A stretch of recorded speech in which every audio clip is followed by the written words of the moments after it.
السلام علیکم، میرے چینل پر آپ کو خوش آمدید کہتے ہیں۔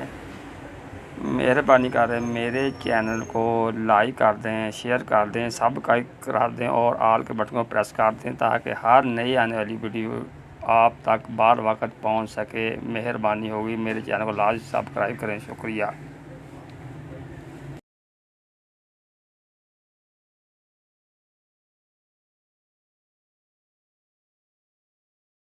بسم اللہ الرحمن الرحیم۔ ختم نبوت کی حفاظت اور ہمارے صحابہ کرام کے بہادری کے واقعات۔ جنگ یمامہ مسلمہ کذاب کے دعویٰ نبوت کے نتیجے میں لڑی گئی، جہاں 1200 صحابہ کرام رضی اللہ عنہ کی شہادت ہوئی۔ ان میں سے 600 صحابہ کرام ایسے بھی تھے جو کامل حافظ قرآن تھے، اور اس جنگ میں 27,000 کفار وصل جہنم ہوئے اور اس فتنے کو مکمل مٹا ڈالا۔ خلیفہ اول سیدنا ابوبکر صدیق رضی اللہ عنہ خطبہ دے رہے تھے اور لوگوں مدینے میں کوئی مرد نہ رہے، اہل بدر ہوں یا اہل احد، سب یمامہ کا رخ کرو۔ بھیگی آنکھوں سے وہ دوبارہ بولے، مدینہ میں کوئی نہ رہے حتیٰ کہ جنگل کے درندے آئیں اور ابوبکر رضی اللہ عنہ کو گھسیٹ کر لے جائیں۔ صحابہ کرام رضی اللہ عنہ کہتے ہیں، اگر علی المرتضیٰ سیدنا صدیق ابوبکر کو نہ روکتے تو وہ خود تلوار اٹھا کر یمامہ کا رخ کرتے۔ 13,000 کے مقابل بنو حنفیہ کے 70,000 جنگجو اسلحہ سے لیس کھڑے تھے۔ یہی وہ جنگ تھی جس کے متعلق اہل مدینہ کہتے تھے، بخدا ہم نے ایسی جنگ نہ کبھی پہلے لڑی نہ کبھی بعد میں لڑی۔ اس سے پہلے جتنی جنگیں ہوئیں، بدر، احد، خندق، خیبر، موتا وغیرہ، صرف 259 صحابہ کرام شہید ہوئے تھے۔ ختم نبوت صلی اللہ علیہ وسلم کے دفاع میں 1200 صحابہ رضی اللہ عنہ کٹے جسموں کے ساتھ مقتل میں پڑے تھے۔ اے قوم، تمہیں پھر بھی ختم نبوت صلی اللہ علیہ وسلم کی اہمیت معلوم نہ ہوئی۔ انصار کا وہ سردار ثابت بن قیس، ہاں وہی جس کی بہادری قصے عرب و عجم میں مشہور تھے، اس کی زبان سے جملہ اتوا ہوا ہے، اللہ جس کی یہ عبادت کرتے ہیں میں اس سے برات کا اظہار کرتا ہوں۔ چشم فلک نے وہ منظر بھی دیکھا جب وہ اکیلا ہزاروں کے لشکر میں گھس گیا اور اسے تک لڑتا رہا جب تک اس کے جسم پر کوئی ایسی جگہ نہ بچی جہاں شمشیر و سناں کا زخم نہ لگا ہو۔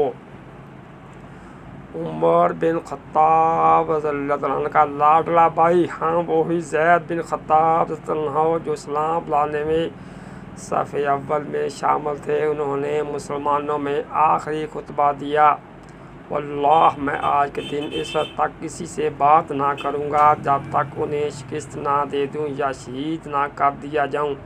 اے قوم، تمہیں پھر بھی ختم نبوت صلی اللہ علیہ وسلم کی اہمیت معلوم نہ ہوئی۔ وہ بنو حنفیہ کا باغ حدیقۃ الرحمن تھا جس میں اتنا خون بہا کہ اسے حدیقۃ الموت، موت کا باغیچہ کہا جانے لگا۔ وہ ایسا باغ تھا جس کی دیواریں مثل قلعہ کے تھیں۔ کیا عقل یہ سوچ سکتی کہ ہزاروں کا لشکر ہو اور برا بن مالک کہے، لوگوں اب ایک ہی راستہ ہے، تمہیں مجھے اٹھا کر اس قلعے میں پھینک دو، میں تمہارے لیے دروازہ کھولوں گا۔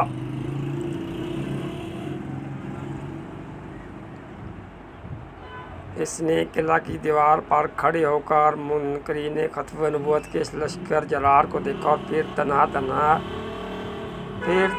تنہا اس قلعے میں چھلانگ لگا دی۔ قیامت تک جو بھی بہادری کا دعویٰ کرے گا یہاں وہ بھی سر پکڑ لے گا۔ ایک اکیلا شخص ہزاروں سے لڑ رہا تھا، اس نے دروازہ بھی کھول دیا اور پھر مسلمانوں نے منکرین ختم نبوت صلی اللہ علیہ وسلم کو کاٹ کر رکھ دیا۔ اے قوم، کاش تمہیں جان لیتے کہ ہمارے اسلاف نے اپنی جانیں دے کر حضور صلی اللہ علیہ وسلم کی ختم نبوت کا دفاع کیا ہے۔ کاش تمہیں اللہ کے نبی صلی اللہ علیہ وسلم کہتے، ان صحابہ رضی اللہ عنہ کے جذبوں کا علم ہوتا جو ایک مٹھی بھر جماعت کے ساتھ حد نگاہ تک پھیلے لشکر سے ٹکرا گئے۔ قادنیت ایک بہت بڑے فتنے کی صورت میں نمودار ہے۔ پاس ہر صاحب ایمان کے ذمہ ہے کہ وہ اس کے سد باب کی کوششوں میں شریک ہو۔ اے مسلمانوں، تحفظ ختم نبوت کے جہاد میں اپنا اپنا کردار ادا کرو تاکہ قیامت کے دن